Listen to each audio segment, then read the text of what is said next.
नमस्कार दोस्तों, ranker maker में स्वागत है आप लोगों का। और हम एक आधुनिक भारत का इतिहास का एक सेशन लेके चल रहे थे, आधुनिक भारत का इतिहास। ठीक है, for UPSC, UPPCS, MPSC and BPSC के लिए आज हम एक ऐसे टॉपिक के बारे में बात करना चाहते हैं जो आपको हर एक एग्जाम में उससे हमेशा एक ना एक क्वेश्चन पूछा ही जाता है।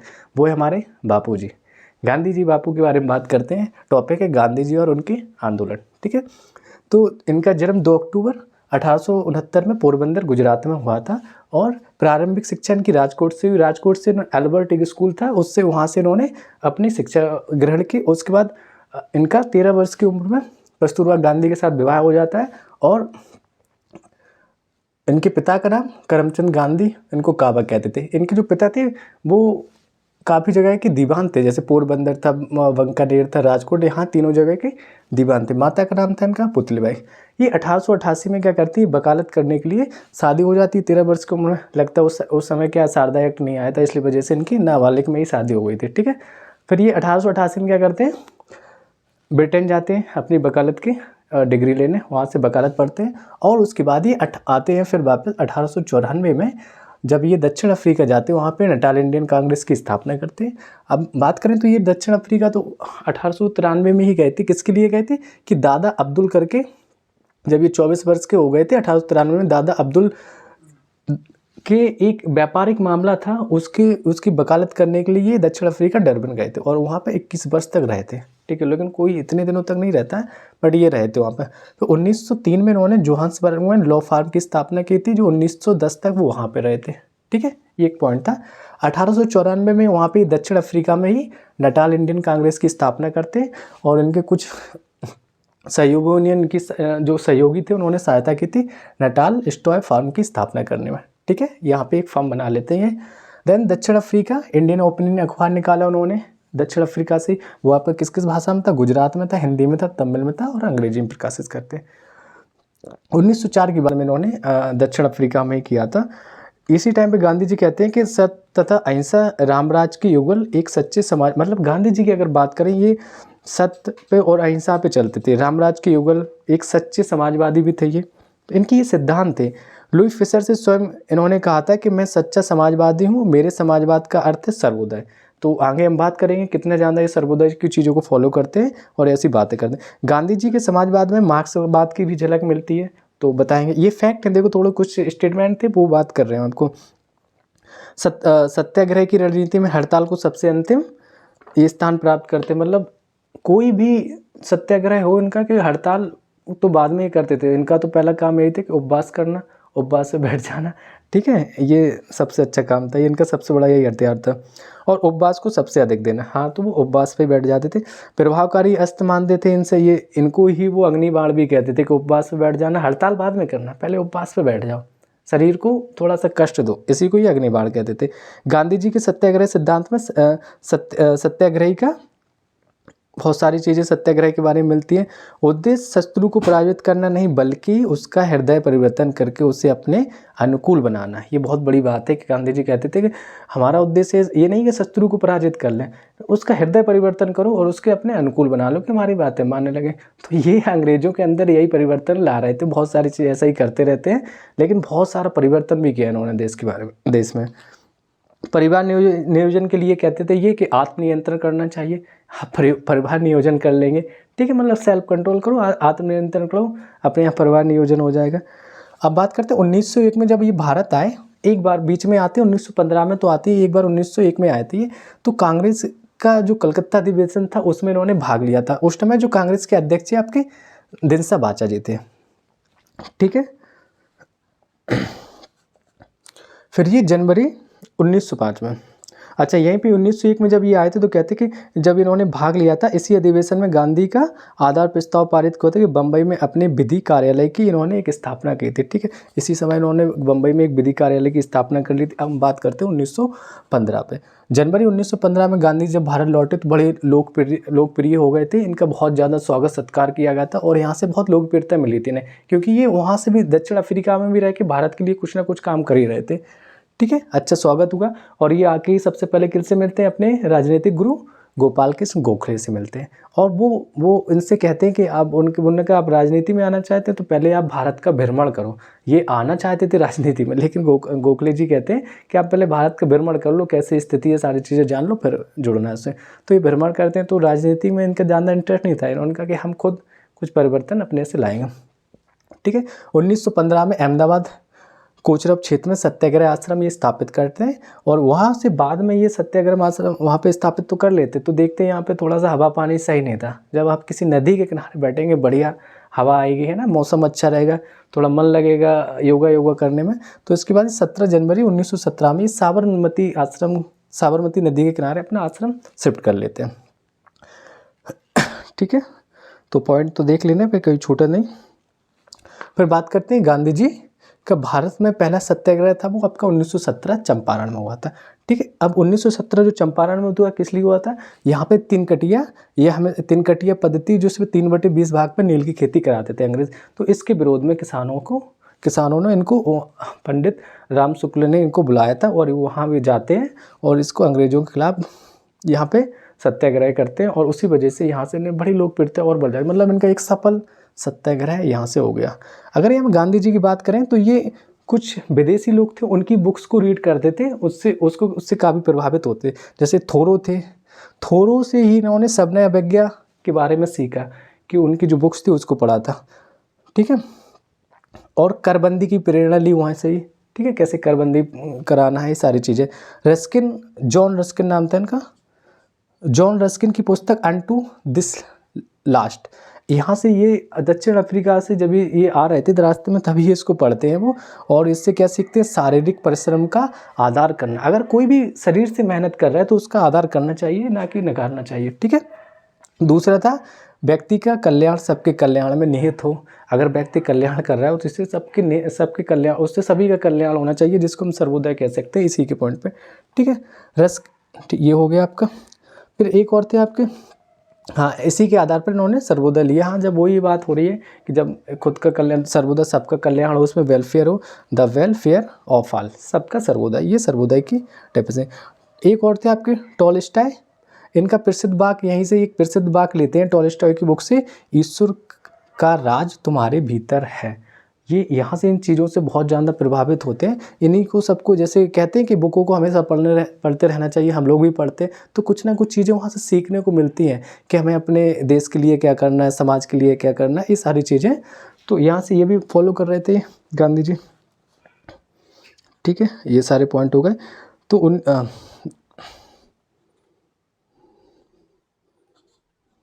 और इस सत्ता का विकेंद्रीकरण भी कराना चाहते, राजभीन समाज की स्थापना करना चाहते थे। ये पॉइंट है कुछ, क्योंकि मिस ना हो, जल्दी से टाइम कम रहता उस वीडियो में कंप्लीट हो जाए। दक्षिण अफ्रीका से किए गए संघर्ष में निष्क्रिय इन्होंने प्रतिरोध किया था, कि नाम दिया था बाद में मतलब निष्क्रिय प्रतिरोध। जो भी दक्षिण अफ्रीका में चीज़ें कर रहे थे उसका नाम दिया था निष्क्रिय प्रतिरोध। इसी को बाद में इन्होंने सत्याग्रह नाम दे दिया गया था। अब इसकी डेफिनेशन ये बताते हैं कि निष्क्रिय प्रतिरोध का मतलब था राजनीतिक अस्त्र, और ये सत्याग्रह का मतलब बताते हैं नैतिक शक्ति। ठीक है, लेकिन ये बाद में सत्याग्रह का जो शाब्दिक अर्थ है वो बताते हैं, सत्य को मानकर किसी वस्तु के लिए आग्रह करना, सत्य को मानकर किसी वस्तु के लिए आग्रह करना, अथवा सत्य और अहिंसा से उत्पन्न होने वाला बल। ठीक है, सत्य से और अहिंसा से जो बल उत्पन्न हो उसी को हम सत्याग्रह कहेंगे। ये इनकी डेफिनेशन। ठीक है, गांधी का भारत का पहला सत्याग्रह, तो गांधी जी का भारत में पहला सत्याग्रह 1917 में चंपारण बिहार हो गया। ठीक है, नेक्स्ट बात करते हैं आगे। राष्ट्र के आगमन में जोड़ते हुए कहा था इन्होंने, मतलब राष्ट्र के आत्मसम्मान में जोड़ते हुए कहा था इन्होंने कि विदेशी वस्तुओं की बर्बादी ही उनके साथ सर्वोत्तम व्यवहार है। कहते थे विदेशी चीज़ों की बर्बादी करो, अपने आप उनके आप सर्वोत्तम है। इससे क्या होगा, देश की चीज़ों को बढ़ावा मिलेगा और विदेशी चीज़ों को लोग हटाएंगे। जैसे अभी पॉलिसी आई थी कि चीन को सामान को हम लोगों को यूज नहीं करना, तो चीन को हटा रहे थे, हम स्वदेशी अपना रहे थे। ऐसे ही इन्होंने कहा था कि जब विदेशी चीज़ों का बहिष्कार करेंगे उसको, तो अपने आप मतलब उसका जो बर्बादी करेंगे, उसको जलाएंगे, तो क्या हमारे देश की चीज़ें बढ़ेंगी। लोग सेल्फ डिफेंस, सेल्फ मेड होंगे, खुद से चीज़ें बनाएंगे, और छोटे छोटे जो घरेलू चीज़ें बनाई जाती हैं उनका मार्केट में आना लोगों के लिए बहुत अच्छा रहेगा। उससे खुद पे डिपेंड हो जाएंगे लोग। तो ये इनका यहाँ पे कहना था। और ये दक्षिण अफ्रीका, ठीक है, ये हो गया था। ओके। चलिए बात करते हैं, चंपारण का हो गया। हाँ, ये तो ये इनका चंपारण पहला हो गया था। दूसरा है आपका फरवरी मार्च 1918 अहमदाबाद में। अहमदाबाद में क्या होता है, कॉटन मिल में मालिकों और मजदूरों के बीच में झड़प होती है। क्या होती है, दरअसल वहाँ पे क्या प्लेग बीमारी फैल जाती है। तो प्लेग बीमारी की वजह से ये लोग यहाँ पे क्या करते हैं, ये लोग करते हैं कि उनको बोनस नहीं दे रहे थे। ठीक है, जैसे अभी सरकार क्या बोनस देती है, दीपावली होली जो भी फेस्टिवल्स आते हैं, तो यहाँ पे ये मजदूरों को बोनस नहीं दे रहे थे मालिक। तो इस वजह से गांधी जी को बुलाया जाता है। गांधी जी यहाँ से ही हीरो बन गए थे। कहाँ से, चंपारण से। तो यहाँ पे फिर बुलाया ही जाएगा। तो यहाँ पे जब इनको बुलाया जाता है तो गांधी जी कहते हैं एक ट्रिब्यूनल का गठन करते हैं कि इसकी रिपोर्ट उनको सौंप दी जाती है, वो जाँच करेगी। लेकिन अंग्रेज लोग कहते हैं नहीं नहीं, हम 20% बोनस दे देंगे।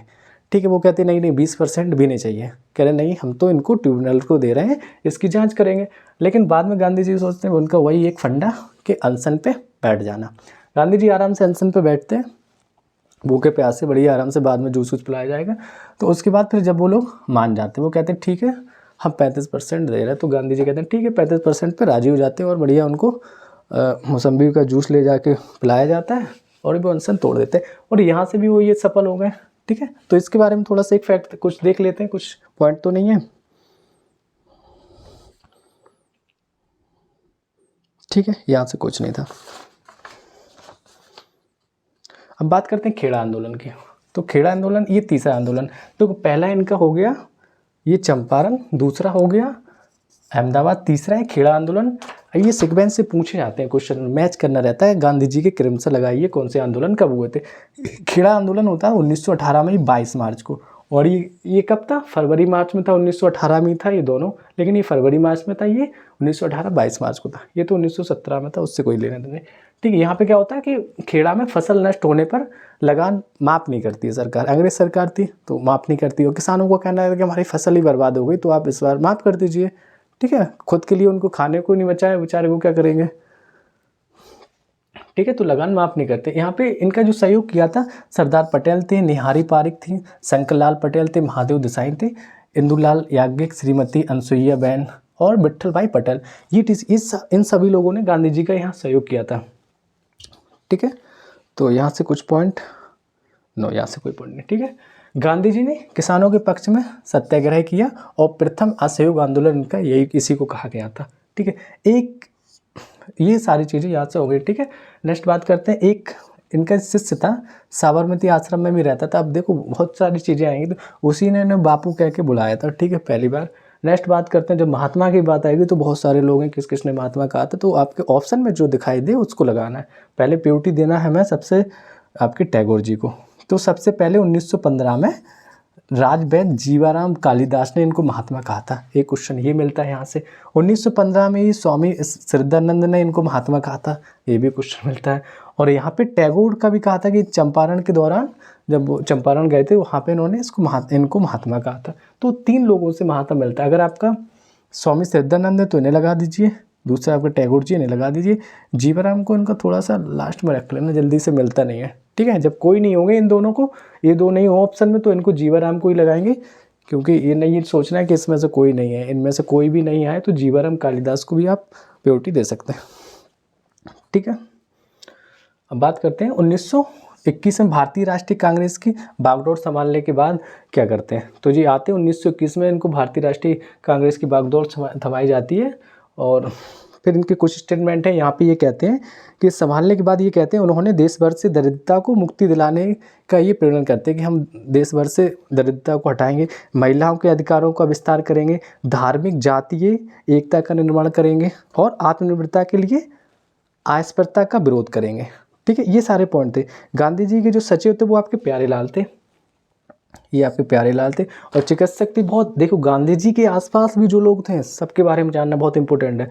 तो इनके जो सचिव थे प्यारे लाल थे, चिकित्सक थे आपकी बहन डॉक्टर सुशीला नेयर। ठीक है, सहयोगी थे जमुना लाल बजाज। तो जमुना लाल बजाज वेरी इंपॉर्टेंट है क्योंकि इनके बड़े घनिष्ठ मित्रों में आते हैं। जमुना लाल बजाज के 3 लोग मित्र थे, गोखले थे और आपके गांधी जी थे और एक लोग और थे, अभी बताएंगे आपको कौन थे, टैगोर जी थे। ठीक है, इनको जमनालाल बजाज को राय बहादुर की उपाधि मिली थी, तो इसी टाइम पे ये इसको त्याग देते हैं क्योंकि गांधी जी जुड़ जाएंगे तो इनको त्यागना ही पड़ेगा सारी चीज़ें। बड़े भक्त थे गांधी जी के, अच्छे मित्र थे। जमनालाल बजाज की बात करें तो ये कोषाध्यक्ष भी बनाए गए थे कांग्रेस के, और इन्होंने गांधी सेवा सदन के संस्थापक भी थे। इन्होंने गांधी सेवा सदन बनाया था, उसके संस्थापक। 1923 में ये झंडा सत्याग्रह में भी भाग लेते। 1930 में सविनय अवज्ञा आंदोलन में नमक सत्याग्रह के कारण ये जेल में भी गए थे। ये हो गई आपकी जमनालाल बजाज की बात। अब चार्ल्स एंड्रूज इनकी बात करें। चार्ल्स एंड्रूज इनको दीनबंधु एंड्रूज भी कहते हैं। जब दीनबंधु शब्द लग गया तो समझ लो कुछ ना कुछ अंग्रेज के अंदर परिवर्तन हुआ है, कुछ ना कुछ अच्छा सोच। दीनबंधु ये तो हमारे देश के शब्द हैं, अंग्रेजों के एंड्रूज है, जॉर्ज है, पता नहीं क्या क्या उल्टे सीधे नाम रहते हैं। तो ये दीनबंधु लग गया तो मतलब ये था कि गांधी जी के मित्र थे, बड़े करीबी थे। ये फॉलो करते थे कि गांधी जी को और मिस्र को, टैगोर को, गोखले को, गांधी को, ये इन सबको बहुत फॉलो करते थे। ठीक है। सेंट स्टीफन कॉलेज की ये दिल्ली के प्राध्यापक थे और 1925-1927 में ऑल इंडिया ट्रेड यूनियन के अध्यक्ष भी रहे थे। कौन? Charles Andrews. मतलब इनका मन ये था कि ये हिंदुस्तानियों से बहुत लगाव रखते थे, बहुत चाहते थे हिंदुस्तानी को। बाद में इनका मन ये भी था कि हम यहीं पे बस ही जाएँ कहीं, लेकिन बेचारे बच नहीं पाए थे। और गोलमेज सम्मेलन में गांधी के साथ ये लंदन भी गए थे। मतलब समझ रहे हैं कि देश के बारे में कुछ ना कुछ अच्छा सोच रहे थे मान लीजिए। अब गांधी जी की बात करें तो छत्तीसगढ़ में प्रथम आगमन इनका 20 सितंबर 1920 को हुआ था रायपुर में, रायपुर की धमराती में। ये छत्तीसगढ़ भी जाते हैं, जल्दी से चीज़ें नहीं मिलती। और एक ये 1924 में कांग्रेस के अध्यक्ष भी बने थे, जो 39वां सेशन था बेलगांव अधिवेशन। ठीक है, तो बेलगांव में ये कांग्रेस के अध्यक्ष बनते हैं। 1934 में कांग्रेस से इस्तीफा दे देते हैं और इस्तीफा देने के बाद ही मतलब इनका ये कहना था कि अगर देश भी हमारा आज़ाद हो जाएगा तो कांग्रेस को हम समाप्त कर देंगे। कांग्रेस इनका कुछ वो नहीं था कि इसको हम रोक के रखें, लेकिन क्या है, राजनीति का चस्का जिसको लग जाएगा वो छोड़ेगा। जैसे जवाहरलाल नेहरू थे, तो वो लोग चाहते थे कि इसको नष्ट न किया जाए। 30 जनवरी 1948 को आपको पता ही होगा कि नाथूराम गोडसे आते हैं और ये पाकिस्तान और हिंदुस्तान का विभाजन का टाइम चल रहा था। तो गोडसे जी को ये पसंद नहीं था। गांधी जी को एक कहना ये था, जो हिंदू है या मुस्लिम है, जिसे रहना है, मुसलमानों को भी यहाँ रहना है तो रहें आराम से। लेकिन गोडसे को ये पसंद नहीं था, वो चाहते थे कि मुस्लिम जा रहे तो यहाँ से जाएं। तो बेचारे गांधी जी पूरा एक वन बाउंड्री मैन बन के खड़े थे, तो सबको कंट्रोल करे थे। लेकिन गोडसे जी को ये पता नहीं था और ये आके इनको गोली मार देते हैं।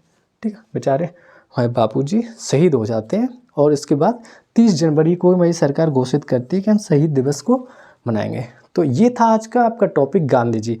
A to Z मैंने सारी चीज़ें गांधी जी के बारे में कवर की। आप कोई भी एग्जाम उठाएंगे, SSC हो, UPSC हो, UPPCS हो, वनडे एनी वनडे एग्जाम, कहीं ना कहीं आपको इन क्वेश्चंस गांधी जी से जो भी क्वेश्चन मिलेंगे इसके बाहर नहीं जाएगा, ये हमारी गारंटी। अगर आप कोई भी एग्जाम देने जा रहे हैं और मॉडर्न हिस्ट्री से गांधी जी से रिलेटेड क्वेश्चन आता है तो आपको इससे कहीं बाहर नहीं जाएगा।